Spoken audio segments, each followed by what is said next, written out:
Cerca de 2 da manhã do dia 23 de março de 2005, operadores da unidade de isomeração começaram a introduzir hidrocarbonetos líquidos altamente inflamáveis na torre de fracionamento de refino. Em operações normais, aproximadamente 2 metros de líquido devem estar presentes no fundo da torre. Perto da base da torre havia um indicador de nível que media quanto líquido havia no interior e transmitia essa informação para a sala de controle. No entanto, esse indicador não fora projetado para medir líquidos acima da marca de 3 metros, e acima desse ponto, os operadores não teriam ideia da altura ou do perigo do nível. Um alarme de alto nível foi ativado e soou na sala de controle quando a torre teve um preenchimento demasiado, mas um segundo alarme redundante deixou de soar. Por volta das 3:30 da manhã, o preenchimento foi paralisado e o indicador de nível demonstrava que o líquido havia preenchido o tanque debaixo da torre. Agora sabemos que esse indicador não proporcionava leituras precisas. Calculamos que, na verdade, a torre havia sido preenchida acima do nível do indicador a um nível provável de 4 metros. Aproximadamente às 9:50 da manhã, os operadores começaram a circular o preenchimento de líquido e a adicionar mais líquido à torre já cheia. Mesmo que o líquido estivesse entrando na torre, não havia fluxo de saída, conforme especificado nos procedimentos de ativação. A válvula que controlava o fluxo de líquido fora da torre foi deixada fechada. 10 minutos depois, às 10 da manhã, os operadores acenderam os queimadores do forno para começarem a aquecer o produto inflamável, o que era parte do processo normal. O que os operadores não sabiam era que a torre continuava a ser preenchida rapidamente com líquidos mais de 20 vezes o nível normal.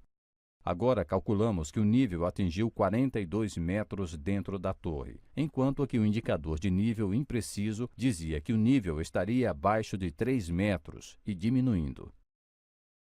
Por volta das 12h40, um alarme de alta pressão foi ativado. 2 queimadores foram desligados no forno para diminuir a temperatura. A válvula especificada nos procedimentos para controlar a pressão não funcionou. E então, um operador usou uma válvula manual em cadeia para liberar gases para o tambor de purga e para a atmosfera. Aproximadamente à 1 da tarde, os operadores abriram a válvula para enviar líquido do fundo da torre para tanques de armazenagem. Isso deveria ter melhorado as condições dentro da torre inundada.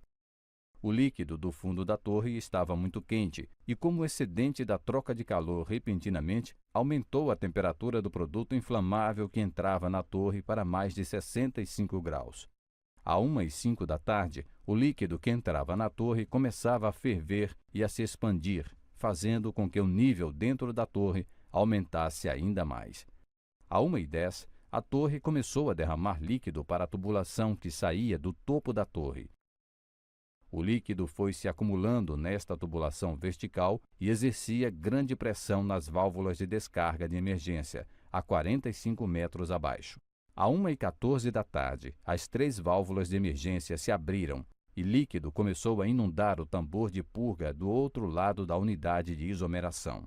Algum líquido derramou do tambor de purga para um esgoto de processo, mas o alarme de nível alto no tambor de purga não disparou.